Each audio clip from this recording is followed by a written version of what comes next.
প্রিয় সপ্তম শ্রেণীর ছাত্রছাত্রী 2025 রায়মানের প্রশ্ন বিচিত্রার প্রথম পর্যায়ক্রমিক মূল্যায়নে পরিবেশ ও বিজ্ঞানে 8 নম্বর স্কুলের সমস্ত প্রশ্নের উত্তরগুলো করে দিলাম। 8 নম্বর স্কুল 50 ডিগ্রি এফ উষ্ণতাকে সেলসিয়াস স্কেলে প্রকাশ করলে হবে 10 ডিগ্রি সি করে দিলাম। c/5 সমান m-32/9 বা c/5 সমান 50 ডিগ্রি এফ এর জায়গায় 50 বসে আছে -32/9। c/5 সমান 50 থেকে 32 বাদ দিলে 18/9, 9 দুনে 18। সি সমান 5 দুনে 10। ফাইনাইট থার্মোমিটারে কুণ্ডলীকে ফুটন্ত জলের উপরে বাষ্পে রাখা হলে পারদ সুষ্টের পাঠ হবে 212 ডিগ্রি, অপশান ডি। জিঙ্ক এর চিহ্ন হলো Z10, অপশান ডি। ফসফেট মূলকের চিহ্ন হলো PO4 3-। পরমাণুর নিউক্লিয়াসে থাকে proton, neutron, option B. Celsius ও ফারেনহাইট স্কেলে যথাক্রমে বরফের গলনাঙ্ক ধরা হয় 0 ডিগ্রি, 32 ডিগ্রি। 2 দাগে শূন্যস্থান পূরণ করো। 5 ডিগ্রি 5 গ্রাম বিশুদ্ধ বরফে 0 ডিগ্রি সি উষ্ণতায় 5 গ্রাম বিশুদ্ধ জলে পরিণত করতে কত ক্যালোরি তাপের প্রয়োজন? 5 × 80, কারণ বরফগুলো নীল তাপ 80 ক্যালোরি, গুণ করলে হবে 400 ক্যালোরি। বাষ্পীভবনের জন্য দরকার নীল তাপ। সোডিয়াম আয়নের Na+ ও সালফেট মূলকের SO4 2- দিয়ে গঠিত যৌগের সংকেত হলো Na2SO4। ডাক্তারি থার্মোমিটারে ড্যাশ স্কেল অনুযায়ী দাগ কাটা থাকে, ফাইনাইট স্কেল অনুযায়ী দাগ কাটা থাকে। CaH3O3 সংকেতটির যৌগটির নাম হলো CaHCO3 সংকেতটির যৌগটির নাম হলো ক্যালসিয়াম কার্বনেট। পরমাণুর নিস্তরীকরণ হলো নিউটন। বরফগলের নীল তাপ 80 ক্যালোরি পার গ্রাম। 2KClO3 সমান 2KCl + 3O2। Mg দুটি ইলেকট্রন বর্জন করলে Mg2+ আয়নে পরিণত হয়। এসআইতে তাপের একক কি? জুল। অ্যালুমিনিয়াম অক্সাইডের সংকেত Al2O3। থার্মোমিটার সেন্টিগ্রেড ও ফারেনহাইট স্কেলের মধ্যে সম্পর্ক 25 নম্বর পৃষ্ঠায় তোমরা দেখো।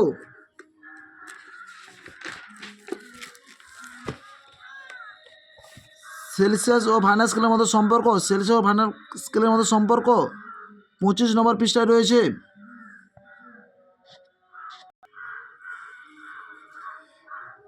এই বিক্রিয়াটি হলো বিনিময় বিক্রিয়া। কোনো মৌলের পরমাণবিক ক্রমাঙ্ক 8, এর ইলেকট্রন সংখ্যা কত হবে? 8ই হবে। M মৌলের যোজ্যতা X, এর মৌলের যোজ্যতা Y। M ও N দ্বারা গঠিত যৌগটির সংকেত হবে MyNX। 4 দাগে ক্লোরিন পরমাণুর ইলেকট্রন বিন্যাস দেখাও। 168 নম্বর পৃষ্ঠা 10 দাগের প্রশ্নের উত্তরটি তোমরা দেখো। 168 নম্বর পৃষ্ঠায় ক্লোরিনের পরমাণু ইলেকট্রন বিন্যাস। প্রোটন সংখ্যা 11, ইলেকট্রন সংখ্যা 11, নিউট্রন সংখ্যা 18, পরমাণু ক্রমাঙ্ক 11, ভর সংখ্যা 35। কোনো থার্মোমিটারের কুণ্ডে একটি ভিজে কাপড় জড়ালে থার্মোমিটারের পাঠ কমে যায় কেন? 21 নম্বর পৃষ্ঠা 7 দাগে 2 পাঠের প্রশ্নের উত্তরটি তোমরা দেখো। কোনো থার্মোমিটারের কুণ্ডে একটি ভিজে কাপড় জড়ালে থার্মোমিটারের পাঠ কমে যায় কেন? 2 পাঠের প্রশ্নের উত্তরটি তোমাদের উল্লেখ করতে হবে। এই প্রশ্নের উত্তরটি তোমাদের লিখতে হবে। অ্যাসিড মিশ্রিত জলের মধ্যে তড়িৎ চালনা করলে কি ঘটবে? এটি কি বিক্রিয়া, কি ধরনের বিক্রিয়া? 185 নম্বর পৃষ্ঠা 16 দাগের প্রশ্নের উত্তরটি তোমরা দেখো। 185 নম্বর পৃষ্ঠা 16 দাগে অ্যাসিড মিশ্রিত জলের মধ্যে তড়িৎ চালনা করলে কি হবে? এটি কি ধরনের বিক্রিয়া?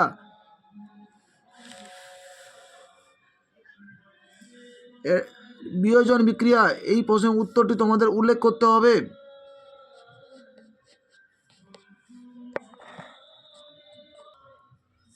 নীল তাপ কাকে বলে? 19 নম্বর পৃষ্ঠার 5 দাগে 1 পাঠের প্রশ্নের উত্তরটি তোমরা দেখো। নীল তাপ কাকে বলে? 19 নম্বর পৃষ্ঠার 5 দাগে 1 পাঠের প্রশ্নের উত্তরটি তোমাদের লিখতে হবে। Life science.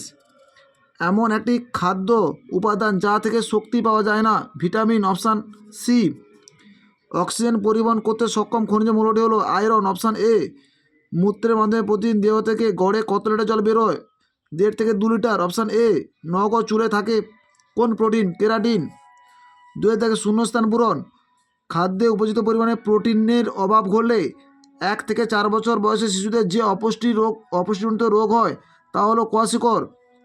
খাদ্য হজমের সময় জল ব্যবহৃত হয় ড্যাশ হিসেবে বিক্রিয়ক হিসেবে। 3 রাতকানা রোগ হয় কোন ভিটামিন হবে? Vitamin A. জলের দ্রব্য ভিটামিনের নাম বি কমপ্লেক্স আর সি। প্রাকৃতিক খাদ্য কাকে বলে উদাহরণ দাও? 284 নম্বর পৃষ্ঠায় 56 থেকে প্রশ্নের উত্তরটি তোমরা দেখো। 284 নম্বর পৃষ্ঠায় 56 দাগে প্রাকৃতিক খাদ্য কাকে বলে?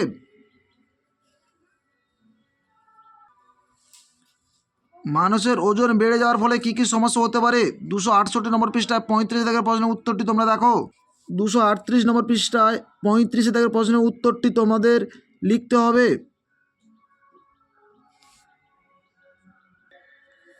পৃথিবীর মোট জলের কত শতাংশ মিষ্টি জল? 3% মিষ্টি জল। কত শতাংশ নোনা জল? 97% নোনা জল।